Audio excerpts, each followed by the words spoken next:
last night was the 2018 Miss Universe pageant. So let's take a look at who took home the crown. That beautiful crown. The new Miss Universe is Philippines. That's right, that's Miss Philippines Katronia Gray. She took home the title. Now, Miss USA, Sarah Rose Summers, she made it into the top 10 after kind of a controversial week. But one of the big stories this year was that they had the first trans contestant. It was Miss Spain, Angela Ponce. She said, "What I feel by being the first transgender contestant at Miss Universe is a big sense of responsibility." A lot of pride, of course. She said that she's very proud to have made it here. But with that comes a big responsibility. It's a big moment for the trans community and for the pageant. It is. We're talking about it. Visibility is a huge issue in the trans community. I think the biggest questions we have to ask ourselves are, do we have to point them out as being the other? They want to be, they've clearly made a change to be the person that they want to become and are, so we have to respect that. So hopefully we get to a point in our society where we don't have to sort of single them out for being an other. And I think right now it's such a huge moment for her, so I really applaud her. I think at this point, I like that they're pointing it out just because it's like, Right. she said, it's about fighting for the right to be, like to have her, for her to have a seat at that table. There's some balance here. I agree with you though. Like I think right now I like that we're pointing it out and that we're showing that these people have a seat at the table, but I think ultimately it would be great if it was all, we're all just combined. However, this is just the point of history. I gotta say the trans community's made inroads in the political world. We saw the first politician running for governor out in the East Coast.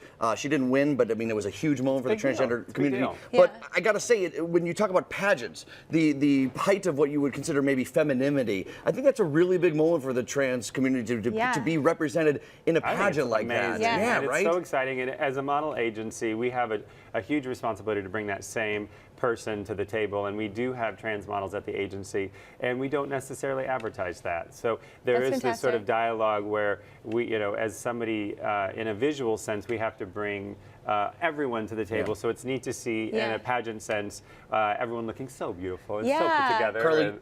Carly had an awesome point before the show we were talking about too. So Donald Trump used to own the Miss USA and Miss Universe pageant. And he also had a modeling agency, Trump Models, and that closed very quickly after he got elected. But, he's probably like not too happy right now, and I like that. The First Lady was at Trump Models, so that's perhaps how they met. Well, I think the thing about President Trump is that Carly's kind of alluding to here is that, look, the president ran that he was going to be a great president for the LGBT community. I think nothing could be further from the truth. Just take point number one, he's trying to, hasn't gone through officially yet, but trying to ban transgender people from serving in our military. And arguing in the Supreme Court, which is a very interesting dialogue. So it's sad that we have sort of this conflict exists. So it's great to see. Congrats to all the contestants at Miss Universe. It's really cool to see that. Go Miss Exciting to see. Last night in Vanderpump Rules, we picked up where last week we were, and James Kennedy had a major temper tantrum after being accused of cheating on his girlfriend Raquel, during which he called fellow castmate and waitress Katie fat, and Katie had to talk to her boss Lisa Vanderpump about it. A lot of drama going on the show. And I gotta say, I gotta say, what do you think about these ultimatums? Katie, she had Katie questioning whether it would satisfy. Stay, exactly. Saying that she couldn't work at a restaurant where that sort of stuff is allowed. So it was like an ultimatum to Lisa. So do we like ultimatums? Does that ever work? I don't think ultimatums ever work. And as a teacher and somebody that manages about 200 people, I find myself, if I have to be really firm and give an ultimatum, I'm the one that's screwed. So just don't do it. I can get if you're fighting for your safety, but no. They don't work. Yeah, so I feel like if you present an ultimatum, you have to be prepared to follow through on it. Come out fighting. Yeah. So I don't. Yeah, I want to fight when I get an ultimatum.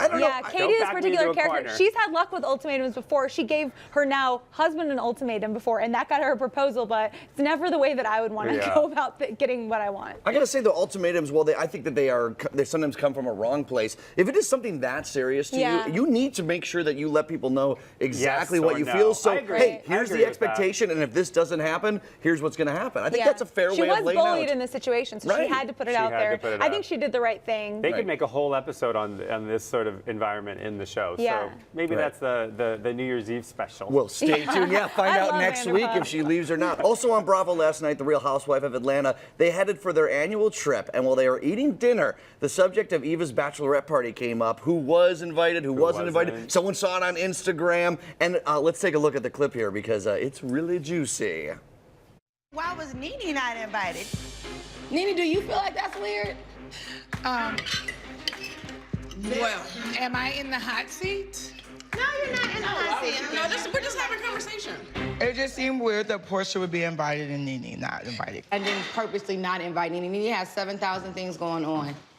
And coming to the strip club for a day in Miami is not one I thought it was that big of a deal. Even if you thought a person was busy, you still extend the invite. Okay, whether they're busy or not. Yeah, it's really interesting because Nene actually is going to do a reading at the wedding, so that That's kind of like puts her to a new level. Yeah. But at the same time, like, yeah, should they be invited to the bachelorette party? My biggest beef about the whole thing is that there just wasn't honest enough front. You know, like when she got called out on it, I think at that point you say, look, we wanted to do a small gathering, and it got bigger than we thought. Don't act like, oh, I was surprised, or oh, no, I wasn't. Just come front and be honest. Well, It's you're tough going to with- feel horrible. Right, Yeah, right. it's tough with weddings because I feel like I'm like the bride and the groom, they should just do whatever they want, whatever in their heart. But everyone is watching and listening, and like, I hate to say it, but when you are not invited to something, you're like, oh, that's what I mean to you. Like, it does sort of tell you it'll your change the status or where you are in the dynamics. lineup of the bridesmaids. Like, it's so stupid, it shouldn't matter, but it kind of does. No, it Right. really does. And here's what happens if this happens to you. Go to their registry and buy the cheapest gift on the registry and buy one thing. Hold on, Solution. what's the cheapest gift you ever got at a wedding out of spite? $20 gift and put a note. Right, Like the- a napkin, you. The one slotted, napkin. like the Yeah. slotted spoon. You don't buy the whole package. You just Buy get him one a thing. prepaid divorce attorney. Yeah. Oh, that is so savage. Right. But do you think there is a hierarchy to weddings? I mean, you go to a lot of events like this. I do, and- and it's giving them.